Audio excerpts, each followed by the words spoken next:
তো আজ ছিল আমার হাজব্যান্ডের জন্মদিন। তো ওকে একটু সারপ্রাইজ করার জন্য ছোটো মোটো একটু সাজিয়েছিলাম ঘরটাকে। আর এই কেকটা সবারই খুব পছন্দ হয়েছে। আর ওকে একটু সারপ্রাইজ করার জন্য আরুন আইসক্রিম কিনেছিলাম। আর ওটা দেখে ও ভীষণ হাসছিল, বললো এগুলো এইসব কবে করলে, কখন করলে এইসব আয়োজন। তো আর বললো এই আইসক্রিমটাই বা কোথার থেকে উঠিয়ে এনেছো।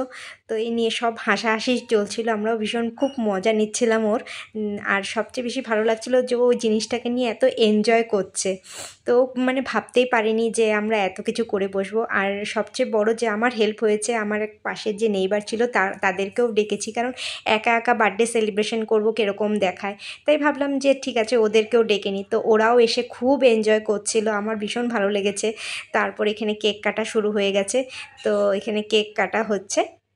আর এটা টোটালি হয়েছিল রাত্রি 12টার সময়। তো হঠাৎ করে আনপ্ল্যানভাবেই হয়েছে, আমরা সেরকম কোনো কিছু ভাবিনি যে এরকমভাবে সাজানো হবে ঘরটাকে। তো জাস্ট ছোটো মোটোভাবে সাজিয়েছি ওকে একটু জাস্ট সারপ্রাইজ করার জন্য, ওর মনটাকে ভালো রাখার জন্য।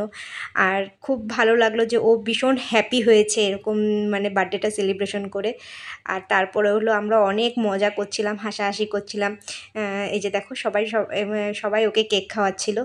তো খুব মজা হয় ওদের সাথে আমার। আর ওরা আমার নেইবার্স কাম ফ্যামিলি বেশি হয়ে গেছে ওরা।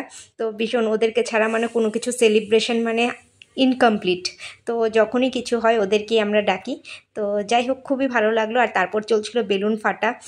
বাপরে বাপ, সেই মজা হচ্ছিলো আর খুব হাসাহাসি হচ্ছিলো। আমি সেই সাউন্ডগুলো দিইনি, কারণ বাজে লাগবে শুনতে। খুব আমরা জোরে জোরে হাসছিলাম তখন রাত্রি 12টার সময়, মানে খুব ইয়ার্কি ফাজলামি চলছিল। তো যাই হোক, এইসব করার পরে আমরা বললাম এখন ছাড়ো, এখন সবাইকে কেকটা ডিস্ট্রিবিউট করে দিই। তো এই হলো আমাদের। তোমরা তো আগের ভিডিওতে দেখলেই যে রাত্রি 12টার সময় আমার হাজব্যান্ডের জন্মদিন সেলিব্রেশন করা হয়েছে। আজ এসেছি সকাল সকাল ঘুম থেকে উঠেই স্নান করে মন্দিরে চলে এসেছি ওর নামে পুজো দিতে। তো প্রতি মাসে আমরা এই মন্দিরটাতে চলে আসি, কারণ কি এখানে কিছু ডোনেশন আমরা দিই আর ঠাকুরের নামে পূজা দেওয়া হয়। তাই ভাবলাম আজকে যখন ভালো দিন, জন্মদিন, তার উপরে বৃহস্পতিবার, তাই ভাবলাম আজকেই দেওয়া হোক সেই জিনিসটা। তো আর এদিকে দেখো আমাদের পুজো দেওয়া কমপ্লিট হয়ে গেছে। তারপর একটু বার্থডে বয়ের সাথে ভালো রকমভাবে একটু ভিডিও নিচ্ছিলাম। আর ও তো ভীষণই হ্যাপি। তো যাই হোক, ও তো হ্যাপি, তার থেকেও বড় হ্যাপি হচ্ছে আমি, কারণ আমি ওকে অনেকটা হ্যাপি করতে পেরেছি, ওকে একটা সারপ্রাইজ বার্থডে দিয়ে। তো আর এদিকে দেখো আমার পিছন দিকে হচ্ছে ইস্কন টেম্পল। তো যারা ব্যাঙ্গালোরে থাকো তারা প্রত্যেকেই জানো ইস্কন টেম্পলের অপোজিট দিকে এই বিষ্ণু মন্দিরটা। তো খুবই ভালো লাগে, অনেকেই যারা আসে ইস্কন টেম্পল ঘুরে আবার বিষ্ণু মন্দিরেও চলে আসে পুজো দিতে। আর দেখো আমরা পুজো দিয়ে দুটো লাড্ডু, কলা আর একটু পায়েস পেয়েছিলাম। তো পায়েসের ভিডিওটা আর নেওয়া হয়নি। তারপর ভাবলাম একটুক্ষণ দাঁড়িয়ে একটু ফটো তুলে নিই। আর ভীষণ ভাল লাগছিল জায়গাটা, ওয়েদারটাও খুব সুন্দর ছিল। তো আজকের মতন এখানেই ভিডিওটা। ভালো লেগে থাকলে অবশ্যই লাইক শেয়ার করতে ভুলো না, অবশ্যই লাইক শেয়ার করে দিও। আজ আমরা চলে এসেছি বিরিয়ানি জোনে বিরিয়ানি পার্টি করতে। তো এখানে দেখো, এখানে এই জায়গাটাতে না আমাদের যে মানে আমার যে নেবার্স তারা কখনো আসেনি। এই জায়গাটা আমি প্রথম এসেছিলাম আমার জন্মদিনের সময়। তখন থেকে আমি এর পুরো ফ্যান হয়ে গেছি, কারণ এইখানকার যে এই রেস্টুরেন্টের প্রত্যেকটা খাওয়া ছিল A1। আর সবাই মিলে আমরা মানে এখানে এসেছি যে পার্টি করব বলে। আর কি হয় না, সবার অফিস থাকে, আমাদের কাজ থাকে ঘরের।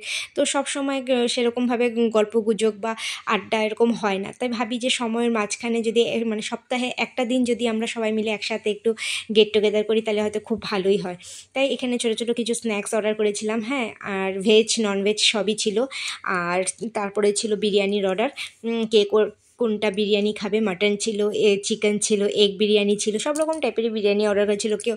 আর এখানে কি দুজন মানুষ ছিল যারা নাকি ভেজ বিরিয়ানি অর্ডার করেছিল। তো যাই হোক, সে সব কিছু খেয়ে ভীষণই ভালো লেগেছে। আর ওদেরও খুব ভালো লেগেছে, পছন্দ হয়েছে।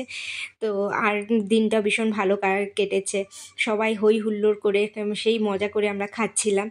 তো ভাবলাম তোমাদের সাথে একটু শেয়ার করে দিই। আর সব শেষে আমরা কি করছিলাম না, যখনই খাওয়া হয়ে গেছে বেরিয়ে এসে ফটো তুলছিলাম। তো আজকের মতন ব্লগটা এখানে শেষ করছি। তো সবাই প্রার্থনা করো ভগবানের কাছে যাতে আমার হাজব্যান্ড ভীষণ ভালো থাকে, সুস্থ থাকে। আর ও যেন ভবিষ্যতে অনেক উন্নতি করতে পারে, অনেক নাম ডাক হয় যাতে প্রচুর। যাই হোক, আর আজকের মতন এখানেই ব্লগটা শেষ করছি। আর সব ভগবানের কাছে প্রার্থনা করছি তোমরাও খুব ভালো থেকো, সুস্থ থাকো। আর ভিডিওটি দেখে যদি ভালো লেগে থাকে অবশ্যই লাইক, শেয়ার অ্যান্ড সাবস্ক্রাইব করতে ভুলো না।